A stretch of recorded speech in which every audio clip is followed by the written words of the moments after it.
Biblias a mano, porque vamos a estudiar un pasaje de la Escritura y vamos a ir leyendo a medida que avanza el estudio de la palabra del Señor.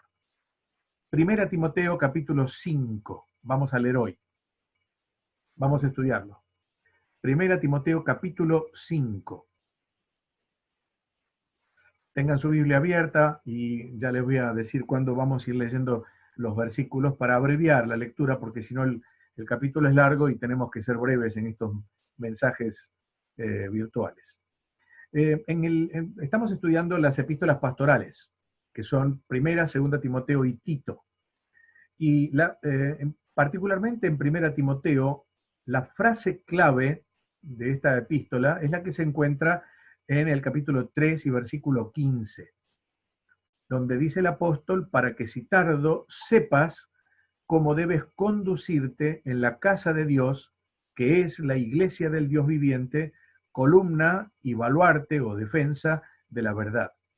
La idea del apóstol Pablo es, era, enseñar a Timoteo, a su hijo en la fe, que era un delegado apostólico, para que pudiera entonces conducirse, saber cómo manejar, cómo gobernar la iglesia junto con otros ancianos, porque había más de él en la iglesia como anciano, pero cómo podía, desde el punto de vista apostólico, naturalmente un apóstol inspirado, cómo debía conducirse, cómo debía gobernar la iglesia, y en este caso, cómo debía tratar a los hermanos de la iglesia. En este capítulo 5, el apóstol habla de 3 asuntos relacionados con el trato de los diferentes hermanos en la iglesia local.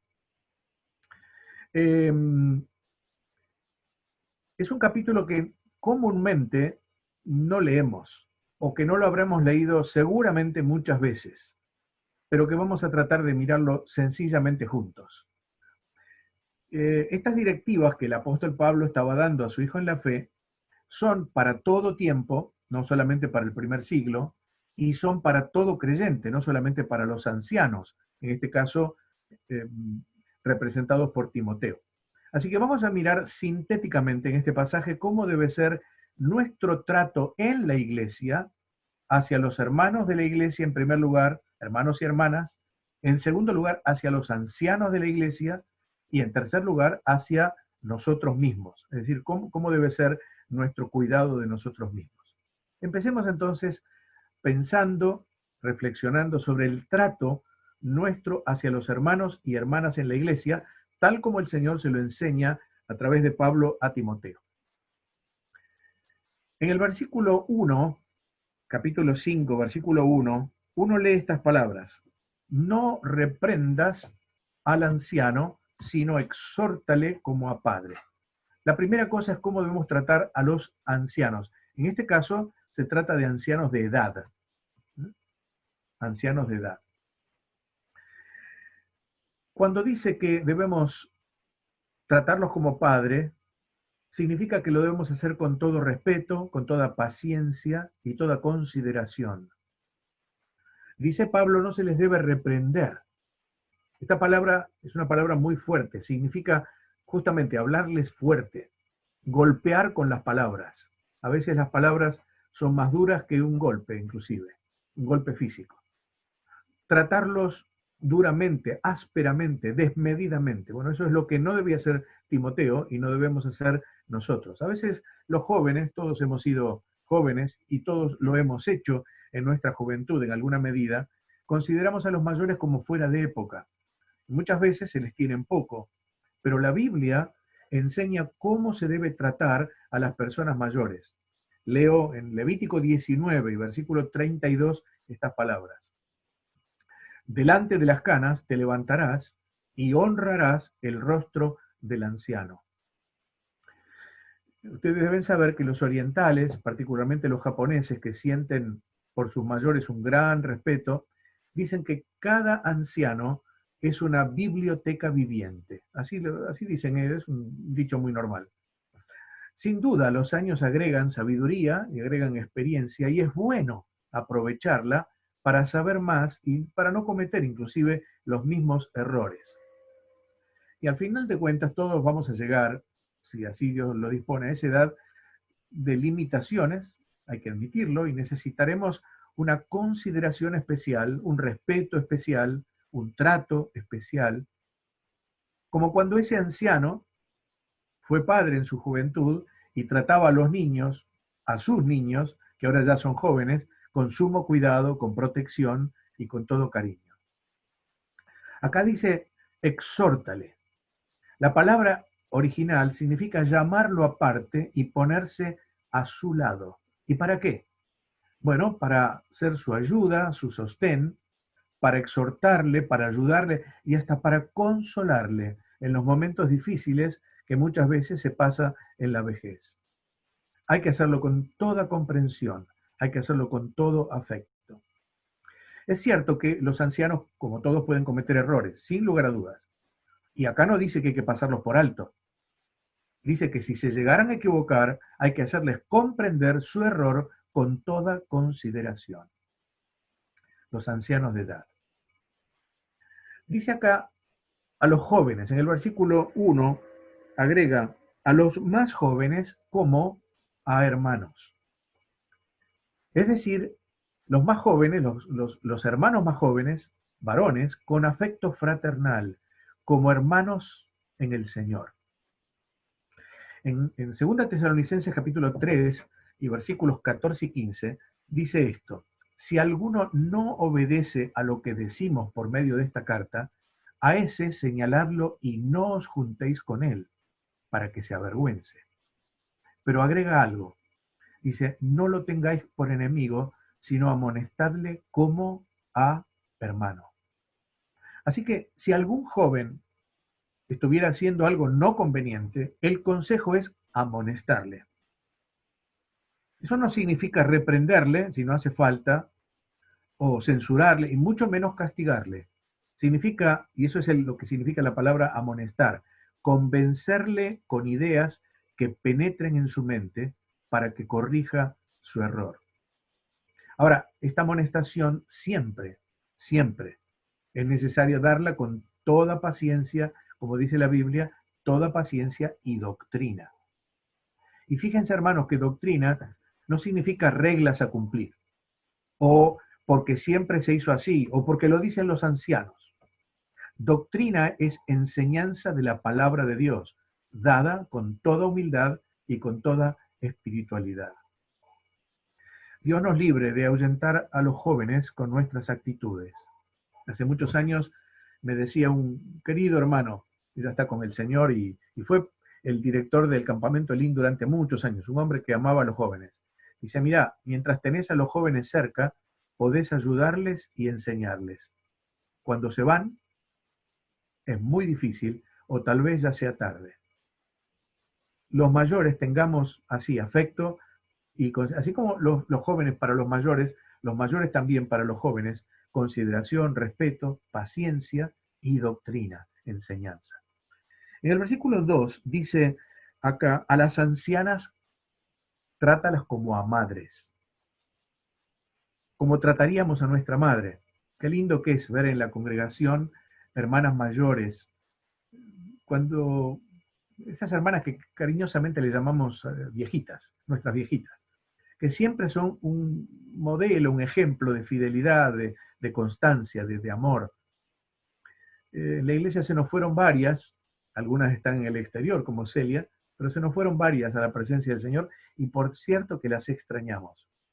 Bueno, para las que aún tenemos, debemos eso, todo respeto, toda paciencia si es necesaria, mucha comprensión, valorando el ejemplo que nos dan y apreciando, miren, lo que seguramente ellas hacen mejor por la congregación y mejor que nadie, orar al Señor, intercediendo por cada uno. ¿Cuántas veces una viejita, una cariñosa madre en la congregación me dijo, estoy orando por vos? ¿Y cuánto apreciamos esa oración?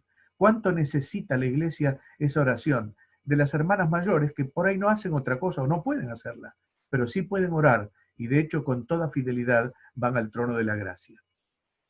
Precioso y necesario ministerio y de mucho valor para el Señor y para su iglesia. Pablo dice en el versículo 2, la segunda parte, dice, a las jovencitas como a hermanas con toda pureza. Las jovencitas se podría leer de otra forma también, tal vez mejor, a las mujeres jóvenes. A las mujeres jóvenes como hermanas con toda pureza, con toda delicadeza, con santo cariño. Todo lo que dijimos para los jóvenes varones es válido también, por supuesto, para las mujeres. Pero además, agrega Pablo, con toda pureza. En la vida secular y en particular la iglesia, el creyente fiel trata a las mujeres con la ética que se exige de un cristiano. Respeto, prudencia, seriedad, absoluta limpieza de mente. Alguien dijo una frase interesante: guarda los piropos para tu esposa. Y así debe ser. A las mujeres jóvenes con toda pureza. Y luego viene un capítulo especial, unos versículos que van desde el 3 hasta el 16, que habla de las viudas. La palabra viuda viene de un verbo griego que significa despojar, acongojar, afligir, sufrir una pérdida. Esto entonces, este concepto, demuestra la verdadera realidad de esa situación en la vida para una mujer casada cuyo esposo ha fallecido. En aquel caso podía ser por muerte natural o por martirio, si era un creyente, o bien por separación, cuando a veces había un cónyuge que no era del Señor, a veces se iba, se separaba porque no soportaba estar con un creyente, y bueno, eso lo legisla bien el apóstol Pablo en 1 Corintios capítulo 7.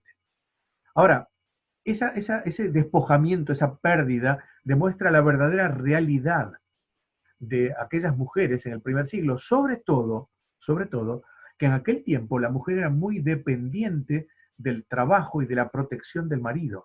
Y cuando eran privadas de él, por supuesto, entonces tenían doble pérdida, el marido y al mismo tiempo el sustento. En este caso, viudas indica que el marido había muerto, sin duda. Y en la cultura judía, las viudas, igual que los huérfanos, merecían una consideración muy especial. Ustedes deben recordar, porque se repite varias veces en la Escritura, por ejemplo en el Salmo 68 y 5, que dice que Dios es padre de huérfanos y defensor de viudas. Los huérfanos y las viudas tenían un trato muy especial para Dios en el pueblo de Israel. Es decir, de Dios, como mandato de Dios hacia el pueblo de Israel. Ahora, en este pasaje hay tres clases de viudas, dice el apóstol.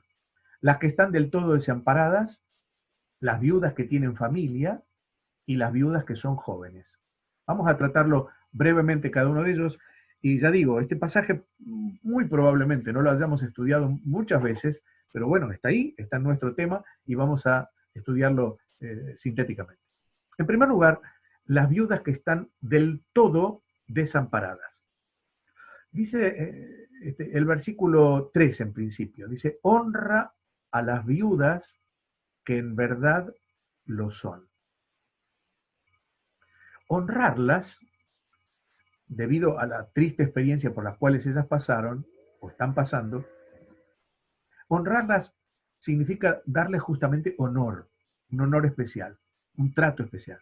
Pero la palabra honra va más allá de esto y se refiere al sustento que muchas veces ellas necesitan al faltarle, claro, la fuente de ingresos.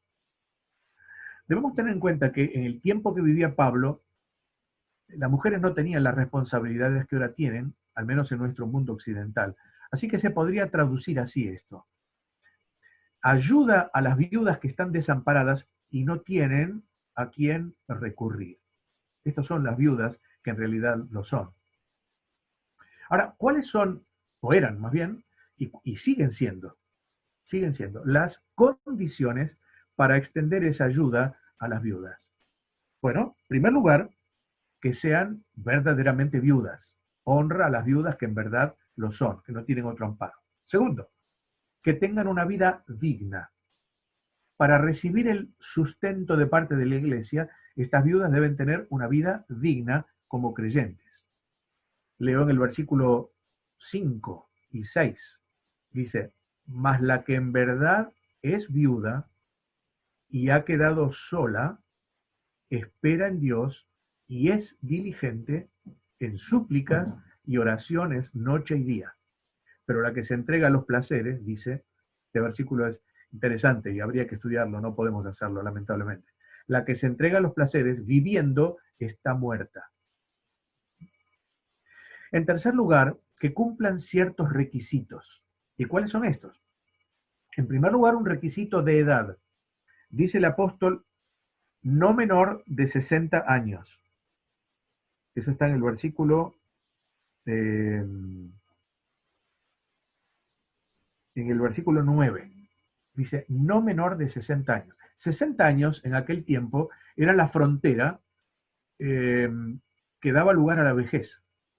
Entonces, Pablo dice, no menor a esa edad, porque en todo caso, si es mayor, sí se considera ya anciana. En segundo lugar, un requisito de conducta. Dice allí que sea, verso 9, que haya sido esposa de un solo marido. Bueno, la idea es que haya sido fiel a su esposo, o en todo caso, si se hubiera vuelto a casar por viudez o lo que fuera, de sus esposos, pero siempre la fidelidad hacia su marido. Hay un requisito moral también, de edad, de conducta moral. Dice que tenga testimonio de buenas obras si ha criado hijos. Y hay también un requisito espiritual. Dice, si ha lavado los pies de los santos, si ha socorrido a los afligidos, si ha practicado toda buena obra. Es decir, con todos estos requisitos, el perfil es de una mujer de Dios, de una mujer de oración, de una mujer ajena a los placeres temporales. Ahora, cuando el apóstol habla del lavado de los pies, que podríamos tener alguna duda, si ha lavado los pies de los santos, hoy en día eso no se practica, Pablo no está hablando acá de una ceremonia mecánica, ritual, una parte del culto. Lo que está indicando Pablo acá es un ministerio de cuidado, de atención, desde el amor que aquellas mujeres sentían hacia los creyentes en tiempos en los cuales era necesario lavar los pies por los caminos polvorientos y que era una actitud de cortesía, de cariño. Cuando venía una persona a casa, ya sean los miembros de la casa o bien algunos de los siervos, esclavos que había, lavaban los pies a los huéspedes. ¿Se acuerdan cuando el Señor lavó los pies a Pedro? Así que esa tarea requería un espíritu de humildad y de servicio. Si la viuda era así, era merecedora de un sustento por parte de la iglesia. En segundo lugar, las viudas que tienen familia. Pablo habla de las que tienen. En este caso no tenían nada. Eran viudas de verdad, solas, sin sustento. Ahora va a hablar de las que tienen familia. Y acá la cosa cambia. Dice el versículo 4, si alguna viuda tiene hijos o nietos, aprendan estos primero a ser piadosos para con su propia familia y a recompensar a sus padres, porque esto es bueno y agradable delante de Dios. Agrega el verso 7, manda también estas cosas para que sean irreprensibles, porque si alguno no provee para los suyos, y mayormente para los de su casa, ha negado la fe y es peor que un incrédulo. Versículo 16. Si algún creyente o alguna creyente tiene viudas, que las mantenga y no sea agravada la iglesia, a fin de que haya lo suficiente para las que en verdad son viudas. Hermanos, la responsabilidad primaria recae en la familia de la viuda, sus hijos o sus nietos, sobre todo si son creyentes. La iglesia debe socorrer a las viudas, de hecho lo hicimos y lo estamos haciendo. Pero en los casos en que no hay quienes les atiendan, pero si tienen familia, y especialmente si son del Señor, es responsabilidad de su familia el hacerlo antes que la iglesia, de modo tal que la iglesia pueda atender a las viudas que efectivamente lo son, sin amparo alguno. Yo creo que esto se entiende y debemos tener esa responsabilidad aquellos que podamos tener viudas en nuestra familia, de sustentar a las viudas. No es un tema de la iglesia, es un tema de la familia. Si no alcanzara, en fin, hay variantes a esto, pero la regla que pone el apóstol acá es la responsabilidad primaria, necesaria, es de la familia, hijos, nietos, etc. Tercer lugar, las viudas jóvenes. ¿Qué pasa con las viudas jóvenes? Es decir, menores de 60 años. Dice el apóstol, viudas más jóvenes no admitas. Cuando dice no admitas significa para el sustento de parte de la iglesia. ¿Por qué? Cuando impulsadas por sus deseos, estoy leyendo en el versículo 11, se rebela contra Cristo, quieren casarse, incurriendo así en condenación por haber quebrantado su primera fe. Y también aprenden a ser ociosas, andando de casa en casa. Y no solamente ociosas, sino también chismosas y entremetidas, hablando lo que no debieran. Quiero pues que las viudas jóvenes se casen, críen hijos, gobiernen su casa, que no den al adversario ninguna ocasión de maledicencia, porque ya algunas se han apartado en pos de Satanás. Bueno, acá tenemos que aclarar algunas cosas. Más allá de la ayuda que merezca darles por la ausencia de su marido y si no tienen familia, sobre todo, la recomendación del apóstol para las viudas jóvenes es que se casen. Es una recomendación. Obviamente no es una orden. Esto no se puede ordenar. Pero la recomendación apostólica es que se casen. Pablo está presentando un posible riesgo cuando esto no ocurre, y es que su conducta pueda desviarse. Y el apóstol lo está haciendo en estos términos. Dice, se rebelan contra Cristo incurriendo en condenación. ¿Qué quiso decir Pablo? La idea es que si una viuda había prometido solemnemente una vida de mayor consagración a la obra del Señor en la iglesia al no tener marido, y por ello la iglesia la sustentaba, la sostenía, y entonces por querer casarse rompía ese compromiso, estaba comprometiendo a la iglesia, y esto era una actitud absolutamente condenable, claro. Ahora, no significa que no pudiera casarse, o que fuera un pecado hacerlo. Lo que estaba haciendo es rompiendo una promesa de un servicio completo al Señor. Cuando había quedado viuda, había comprometido su servicio a la iglesia y la iglesia la sostenía. Por alguna razón se enamoraba de alguien y entonces quería casarse. Y Pablo está diciendo, bueno, está bien, no está mal que se case, en realidad, pero lo que está haciendo es rompiendo un compromiso. Y Pablo otorgaba mayor valor al compromiso de servicio que aún a estar casado. Bueno, eso lo tenemos en claro porque lo explica muy bien el apóstol Pablo en algunos lugares de la Escritura. Ahora, si había sido esta mujer liviana en romper su compromiso espiritual, podía incurrir también en un problema de conducta, que es lo que está diciendo Pablo, andando de casa en casa, con chismes, metiéndose en lo que no debía, etc.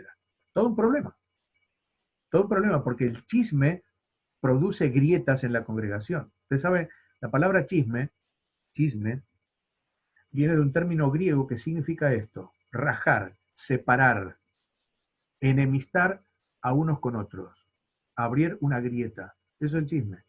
Guárdenos Dios de los chismes. Bueno, hemos visto el trato hacia los hermanos, hacia las hermanas en la iglesia. Ahora viene el trato hacia los ancianos en la iglesia. Y esto está en los versículos 17 al 20. Leo rápidamente.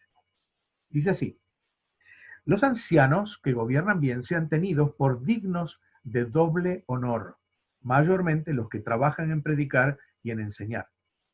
Pues la Escritura dice, no pondrás bozal al buey que trilla, y digno es el obrero de su salario. Contra un anciano no admitas acusación, sino con 2 o 3 testigos. A los que persisten en pecar, repréndelos delante de todos para que los demás también teman. En este caso, Pablo está hablando a los ancianos que gobiernan. Por lo tanto, no son solo ancianos de edad, son además ancianos por oficio. Se refiere a los ancianos que gobiernan la iglesia. En primer lugar habla de los ancianos que gobiernan bien. No solo que gobiernan, pero además bien. Gobernar significa la tarea de aquellos que están puestos delante de la grey, los que conducen, los que guían, los que lideran, los líderes en la iglesia. Pero dice el apóstol, deben hacerlo bien. El original significa con excelencia. La tarea tiene que ser hecha con excelencia. Oren, hermanos, para que los ancianos de la iglesia podamos hacer la obra con excelencia. Que el Señor nos corrija, nos ayude a hacerla de esta forma, para gloria suya y para bien de la congregación. Y acá Pablo entonces dice que son dignos de doble honor. Bueno, otra vez, honor puede significar doble respeto en este caso, pero también puede significar doble honorario. Es decir, esta palabra en otros lugares de la Escritura, que yo no tengo tiempo aquí de mirar, si alguno quiere se lo paso, está vinculada muchas veces con el dinero. Doble honorario significa un ingreso doble. Y dice, especialmente los que predican y enseñan. ¿Y cuál es la razón? Bueno, la razón es, dice, no pondrás bozal al buey que trilla. En otras palabras, no impidan que el buey coma mientras trabaja en desgranar el trigo.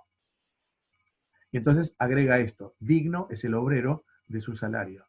Esta expresión se repite varias veces en la Escritura, de modo que es una expresión de mucho valor.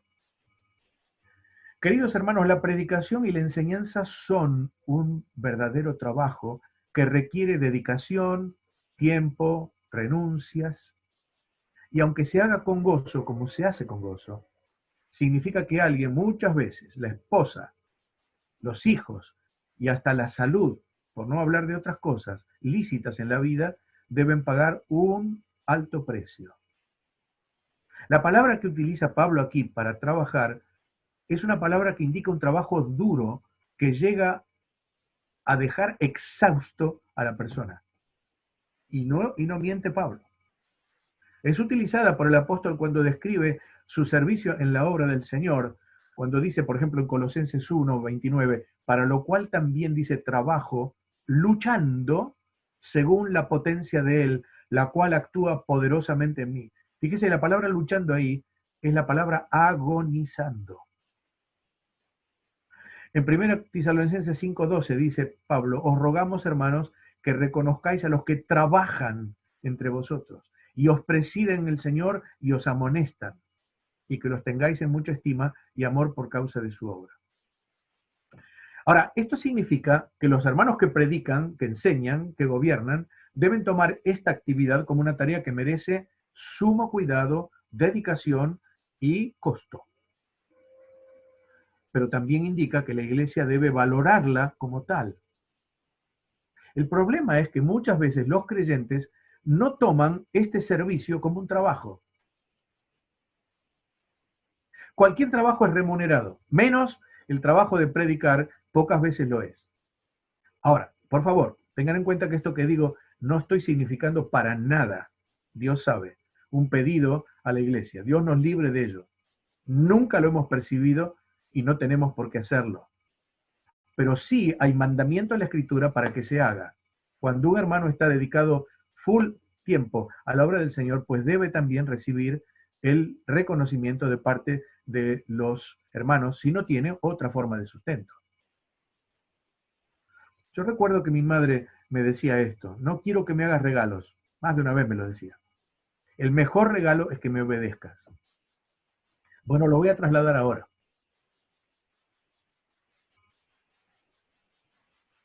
El mejor pago para los ancianos es que los creyentes asistan a los cultos, en este caso a los cultos virtuales, pero cuando sean presenciales también a los presenciales, aunque llueva como esta noche. Oigan con atención y procuren obedecer la palabra impartida. Es muy frustrante, no saben cuánto, cuando después de una preparación exhaustiva, de estar no menos de 8 o 10 horas preparando 1 hora de mensaje, y no es menos que esto, nunca, la iglesia no concurre o lo hace con poco interés. O parecería que entra por un oído y sale por el otro. Segundo lugar, los conflictos que afectan a los ancianos. Dice Pablo, no admitir, en los versículos 19 al 21, dice, no admitas acusación salvo con el testimonio de 2 o 3 testigos. Bueno, suele darse que los ancianos están expuestos a críticas, a malos entendidos, a habladurías, a animosidad. Siempre fue, siempre lo será. Eso no, es indiscutible. Es cierto también que ellos no están exentos de errores, de fallas y aún de pecados. Que el Señor nos guarde. Pero entonces la acusación debe seguir los pasos que la palabra enseña y en principio presentar al menos 2 testigos. Esto significa entonces que el caso tendrá que examinarse a conciencia y tener certeza de que la acusación o la observación hecha es fidedigna y no procede de un partidismo tendencioso o simplemente de una habladuría o de lo que fuera. Ahora bien, si los ancianos persisten en pecar, y esto lo dice la palabra, si los ancianos persisten en pecar, dice acá, versículo 20, repréndelos delante de todos. Está hablando de los ancianos, ¿eh? Porque sigue el texto. A los que persisten en pecar, repréndelos delante de todos para que los demás también teman. Ningún hermano de la iglesia, queridos, está eximido de disciplina, si su conducta lo merece. ¿Por qué? Y porque no son los ancianos los que aplican la disciplina, es la iglesia la que aplica la disciplina a través de ellos. Así que, si los ancianos merecen una disciplina, los ancianos deberán ser disciplinados también. Lo que sí, obviamente, como dice aquí, hay que hacerlo con un especial respeto. Bueno, voy terminando ya, el tema es largo y no saben cuánto lo he tenido que acortar y acortar y acortar. El trato hacia los hermanos y hermanas, ya vimos, el trato hacia los ancianos que gobiernan, ahora el trato hacia sí mismo, habla Pablo con Timoteo. Versículos 21 al 25, dice Pablo en el versículo 21 que debe observar y hacer todo con imparcialidad. Dice así, te encarezco delante de Dios y del Señor Jesucristo y de sus ángeles escogidos, que guardes estas cosas sin prejuicios, no haciendo nada con parcialidad. La tarea de Timoteo, como la de cualquier anciano, es muy delicada, no tiene que tener prejuicios con los hermanos, y tenía que tomarla entonces con toda responsabilidad delante del Señor. El solemne encargo da la idea de que todo lo que es relacionado con la iglesia, y particularmente con el gobierno de la iglesia, es cosa muy, muy seria. Por eso en el verso 22 le dice, no impongas con ligereza las manos a ninguno. La imposición de manos era un acto de reconocimiento, era un acto de identificación con un creyente y con su tarea espiritual. Y así debe ser en las iglesias. Muchas veces la ligereza en reconocer a hermanos o designar a otros hermanos para tareas específicas y espirituales, cuando no se cumplen condiciones morales o espirituales o personales, lleva a fracasos que en la iglesia se pagan muy caros. Y déjenme decirle esto como principio, porque es un pensamiento muy generalizado. Vamos a ganar al hermano que no anda bien en las cosas del Señor, le vamos a dar alguna tarea para que se anime y para que entonces la haga. En ninguna manera es así. No va a ganar al hermano, va a tener en todo caso un entusiasmo un poco de tiempo, después se va a caer. Es al revés, si anda bien, entonces sí se le asigna una tarea para que la pueda cumplir con fidelidad. Ahora, ser anciano no es cosa ligera, es un asunto delicado, pues es ocupar físicamente, humanamente y por delegación de autoridad el lugar del Señor, el lugar del gran pastor de las ovejas, del príncipe de los pastores. Pero queridos hermanos, ser miembro de una iglesia tampoco es algo ligero. Y es la iglesia y sus miembros los que reconocen a los ancianos y a los hermanos que trabajan. Por lo tanto, no caben ni prejuicios ni parcialidad, inclinarse para un lado o para el otro. Y menos, como dice Pablo acá, participar en pecados ajenos. Bueno, Pablo les dice también, consérvate puro, consérvate limpio. Y se refiere a todo lo que había expresado arriba, Pureza en el sentido de imparcialidad, de no tener preferencias, etc. Pero también abarca toda la vida. Por eso el apóstol le dice, consérvate. ¿Saben lo que es una conserva, verdad? Ustedes, las mujeres, saben muy bien qué es una conserva. Es un alimento que se prepara, que se mantiene envasado de modo tal que la corrupción no entre. Bueno, así debemos ser los hermanos en la iglesia, conservándonos puros en dependencia del Señor, limpios, en un ejercicio permanente de examen personal y de confesión de pecados.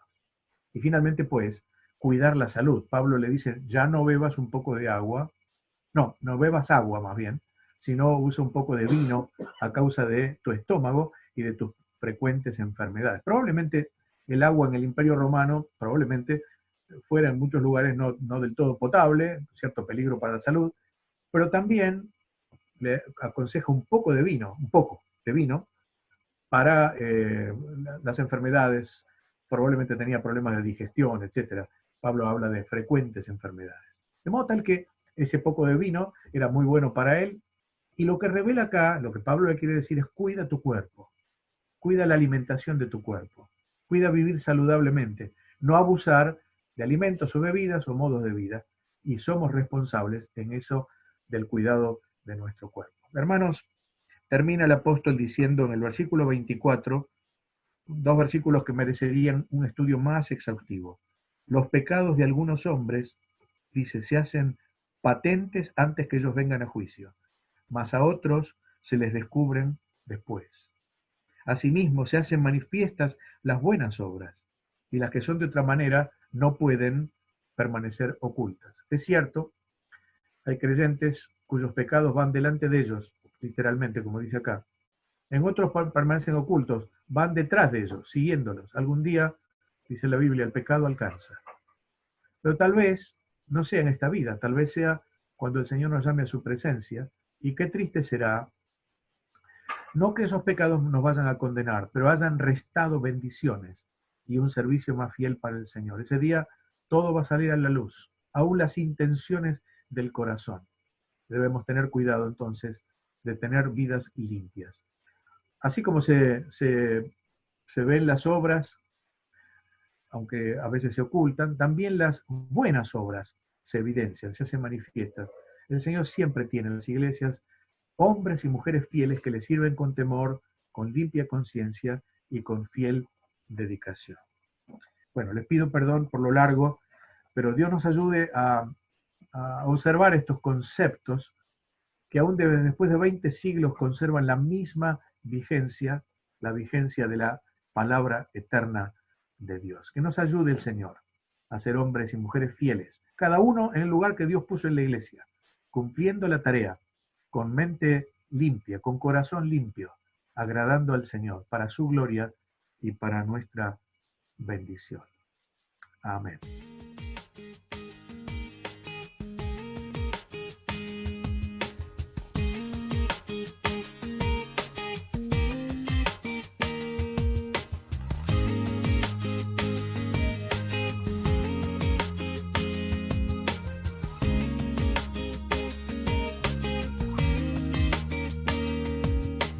No quiero perder las cosas que me quedan por hacer, las cosas que me quedan por vivir en ti.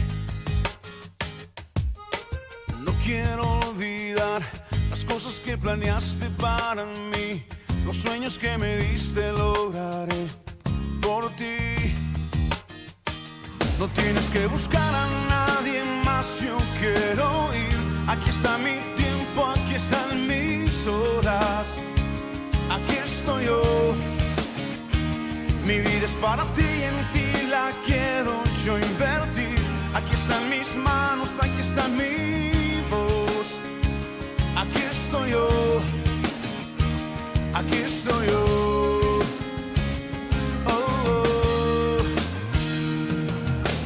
Listo quiero estar, los dones que me diste voy a usar, los años que me has dado viviré por ti. Voy a conquistar la tierra que me diste y sin dudar haré lo que me pidas, viviré por ti. que buscar a nadie más, yo quiero ir. Aquí está mi tiempo, aquí están mis horas, aquí estoy yo. Mi vida es para ti, en ti la quiero yo invertir. Aquí están mis manos, aquí está mi voz, aquí estoy yo, aquí estoy yo.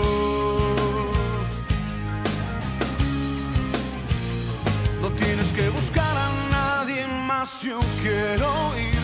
Aquí está mi tiempo, aquí están mis horas, aquí estoy yo. Mi vida es para ti, en ti la quiero yo invertir. Aquí están mis manos, aquí está mi voz, aquí estoy yo. No tienes que buscar a nadie más, yo quiero ir. Aquí está mi tiempo, aquí están mis horas, aquí estoy yo.